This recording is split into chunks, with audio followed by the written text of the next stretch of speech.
tardes, José Antonio. Hola, Alberto. José Antonio Galiani es psicólogo forense y director del Centro Psicosanitario Galiani. Vamos a hablar del trastorno adaptativo, José Antonio, porque nosotros, como bufete jurídico, recibimos muchísimos casos en los que, entre otras patologías mentales, encontramos esa patología, el trastorno adaptativo. ¿Y qué nos puedes contar del trastorno adaptativo? ¿Qué es? ¿Qué exactamente qué es? Pues siempre hay que ir a la etimología. Un trastorno es una distorsión, un trastorno es una falta de, y adaptativo pues habla lo mismo de adaptación. Un trastorno adaptativo es una dificultad en la adaptación de una persona a una circunstancia. Generalmente los trastornos adaptativos tienen en su origen lo que se llama un estresor psicosocial identificable. Es decir, podemos, entre muchas comillas, culpar o atribuir a una circunstancia el hecho de que yo no me pueda adaptar.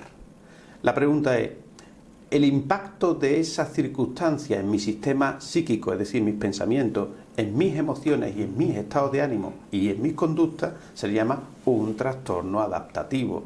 Es decir, altera mi patrón de pensamiento, mi patrón de respuesta emocional y por ende mi patrón conductual. Por eso los trastornos adaptativos son tan incapacitantes, porque en la mayoría de los casos el estresor sigue siendo identificable y sigue manteniéndose.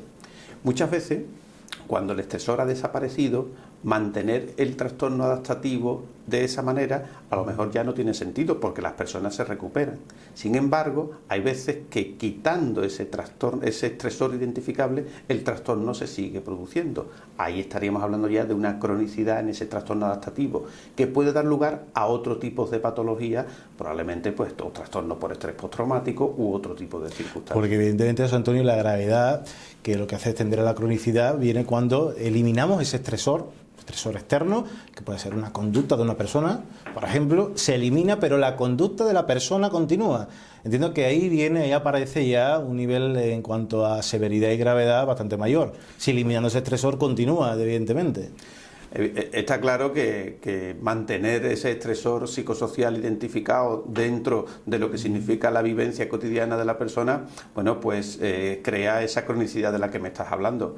En muchas ocasiones lo que ocurre es que cuando esa cronicidad se alarga en el tiempo, al final termina alterando no solamente e impactando en la conducta laboral de la persona, que bueno, que es un poco de lo que estamos tratando hoy. Sí. Date cuenta que en muchos de los casos y de los trastornos la conducta laboral es una de las conductas alteradas, porque puede ser la conducta social, la conducta familiar. Este es un aspecto muy importante. A veces parece como que los trastornos mentales impactan solamente en una de las áreas de funcionamiento de las personas, y lo normal es que impactan en todas.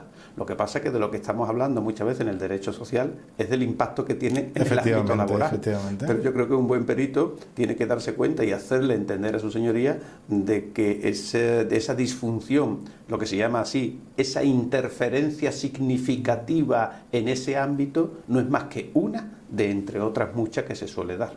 Y si, por ejemplo, lo aplicamos por ejemplo, los casos y los procedimientos de moving, o los casos de acoso laboral, y te lo cuento, José Antonio, porque en nuestro despacho llega muchísimos casos de acoso laboral y evidentemente cuando identificamos ese estresor, ese elemento externo, por ejemplo, es la actitud de esa tercera persona que hostiga continuamente a nuestro cliente, al trabajador, y al final pues termina con una clínica psíquica. Entiendo que van por ahí los tiros.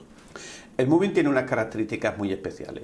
En primer lugar, tiene que identificarse. Date cuenta que cuando hablamos de trastorno adaptativo puede ser un estresor psicosocial. Aquí estamos hablando de una persona, por lo tanto, diríamos que tiene como otra categorización. Evidentemente, esa persona al final genera un estresor psicosocial, pero tenemos que identificar a la persona o a las personas. Esa es la primera característica del moving. Después, que se prolongue en el tiempo, 6 meses. Efectivamente. Un tiempo necesario, pues, según dice además la nota técnica de empleo, para poder llevarlo a cabo. Tribunal Supremo, eso es algo consolidado. Claro. Después también muy importante que se produzca una conducta vejatoria, humillante, que está bien categorizada. Después también identificar si es ascendente, si es descendente. Yo creo que el moving nos da, Alberto, para otra charla otro día mucho más extensa. Tendremos la ocasión, José Antonio. De momento, muchísimas gracias. Gracias siempre a ti. Hasta la próxima.